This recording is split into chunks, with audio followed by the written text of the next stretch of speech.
یه سگه رفت تو قصابی با یک کاغذ تو دهنش نوشته بود 1 کیلو گوشت بی استخون لطفاً. $10 هم همراه کاغذ بود. قصابه با تعجب 1 کیلو گوشت رو کشید و گذاشت تو کیسه. سگه هم گرفت به دندون و رفت. قصابه کنجکاو راه افتاد دنبال سگه.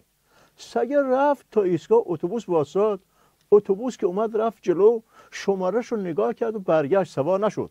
صبر کرد تا اتوبوس بعدی، دوباره چک کرد درست بود، سوار شد. قصاب هم با تعجب دنبالش. یه مدت که رفتن، سگه رو پنجه پا بلند شد و زنگ اتوبوس رو زد. اتوبوس واساد. سگ با کیسه پیاده شد. قصاب هم دنبالش. سگه رفت تا رسید به یه خونه ای. گوشت رو گذاشت رو پله، چند بار خودش رو کوبید به در. کسی در رو باز نکرد. رفت روی دیوار کنار پنجره، سرش رو چند بار زد به پنجره و پرید پایین، برگشت پشت در. یه مردی در رو باز کرد و شروع کرد به فحش و بد و بیرا گفتن به سگه. قصاب پرید جلو، گفت چه کار میکنی؟ دیوونه شدی؟ این سگ باهوشترین سگ دنیاست. مرد گفت به این میگی باهوش؟ این هفته دفعه دومه که کلیدشو یادش میره. آفرین، باریکلا. این دفعه اصلا دعوت نمی کنم.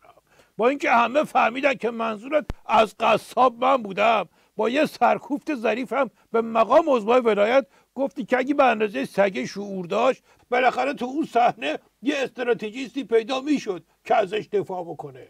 ولی خب همین که اشتباهات استراتژیکی مقام عضوا رو با کلید جا گذاشتن سگ مقایسه کردی، بهترین دفاع رو ازش کردی.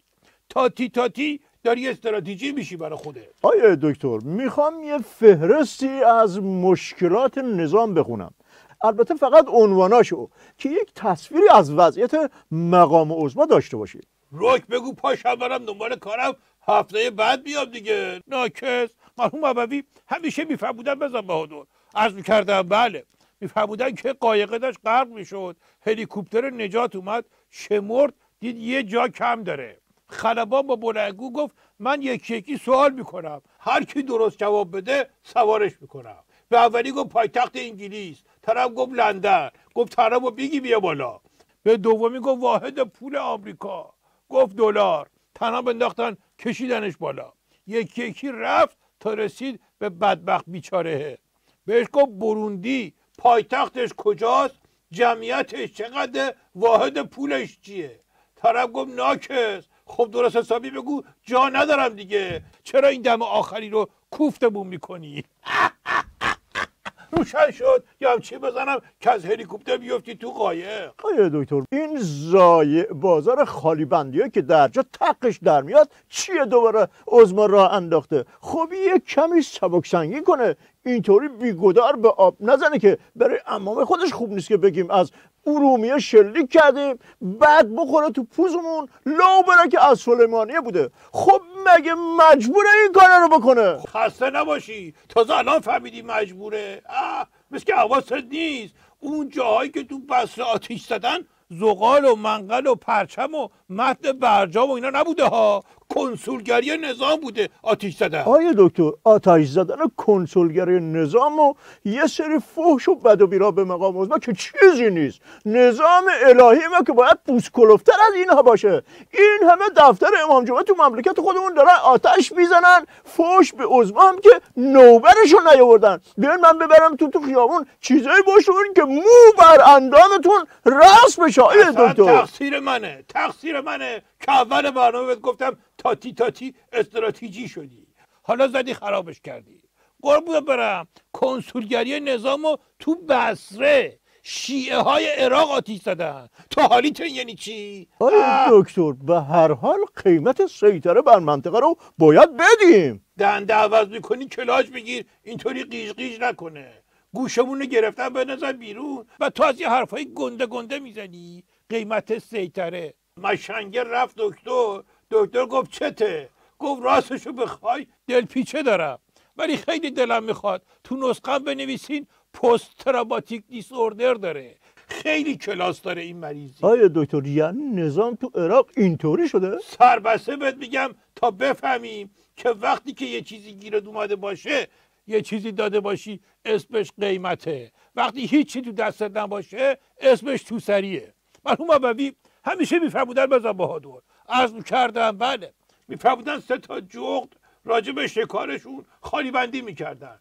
یکیشون پرواز کرد بعد 5 دقیقه با چنگال خونی برگشت گفت اون گله گوسفند از دور ببینین، همه رو من کشتم. دومی رفت نیم ساعت دیگه اومد با چنگال و منقار خونی گفت اون گله گاو میبینین، همه رو من کشتم. سومی دید داره کم میاره، پرواز کرد چند ثانیه بعد برگشت سر تا پاش خونی. گفتن چی شد؟ گفت اون تیر برق رو میبینین همین نزدیک، من ندیدمش. روشن شد یا برفستم سراغ تیر برق تو بصره. آیه دکتر بریم سراغ کنفرانس تهران. خیلی ناجور شد. خودمون با دست خودمون کلی تبلیغ کردیم که چه و چه میشه، ولی کسی زیر بار خواستای ما نرفت. اردوغان قبول نکرد، کنفرانس شد توف سر بالا. آخه کنفرانس رو کسی میذاره که زورشو داشته باشه، خطشو پیش ببره. وقتی همه عالم و آدم میبینن که تو منطقه پشمی به عمامه عظما نمونده، واسه چی حرفمونو گوش کنن؟ کنفرانس خشک و خالی که با اون زور همراه نباشه که با مهمونی فرقی نمیکنه که. مرحوم ابوی همیشه میفهمودن بزن بهادر، عرض میکردن بله، میفهمودن که یارو مشنگه خوشحال اومد خونه، بچه‌هاشو جمع کرد گفت آنتن ماهواره خریدم براتون صفا کنین. گفتم پولش از کجا آوردی؟ گفت خب تلویزیونمون رو فروختم دیگه.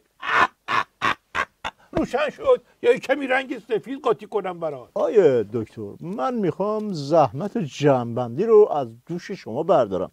خیلی فشرده بگم که خیلی باید بترسیم، وضع خیلی خرابه. آره که باید بترسیم، وضعم خیلی خرابه، ولی تو حالیت نیست چقدر خرابه. جواب درست رو داری ولی راه درست پیداش نکردی. مرحوم ابوی همیشه میفهمودن بزن بهادر، عرض میکردم بله، میفهمودن 3 تا مشنگ نشسته بودن، از اولی پرسیدن 2 تا، گفت 17 تا. از دومی پرسیدن گفت 3 شنبه. سومی گفت اینا خیلی مشنگن، جواب 4 دیگه. گفتم باری کلا کجا فهمیدی؟ گفت خب معلومه 17 تقسیم بر 3 شنبه میشه 4 دیگه. آیا دکتر من خیلی معذرت میخوام ازشون، اون 3 تا مشنگی که گفتی و هر که میخواد باشه، ولی شما حق نداری به من بگی مشنگ، به مقام آقا میتونی بگی.